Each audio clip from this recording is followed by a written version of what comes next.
Sir বাইরে এত police দেখলাম, আমাকে ধরলে তো মারি গেল না স্যার। স্যার যেরকম করে পারেন আমাকে একটু বাইরে করে দেন না। মারে ফেলায় আসলি তো, খুব মন খারাপ লাগতেছে স্যার। মাকে ফেলে এসেছো? কোথায়? হাসপাতালে ফেলায় আইছি স্যার। হাসপাতালে? কোন হাসপাতালে? ঢাকা মেডিকেলে।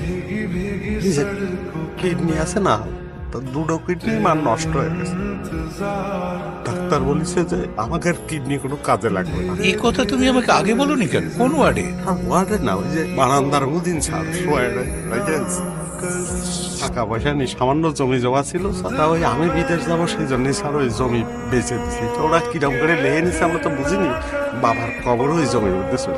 মা বলেছিল যে তার কবরটা যেন বাবার কবরের পাশে দেওয়া হয়। মা মরে গেলে মার কবর বিরাম করে দেবো, করে দেবো স্যার। মার কবরটা স্যার করে দেবো স্যার, একটু বাড়ি করে দেবো স্যার।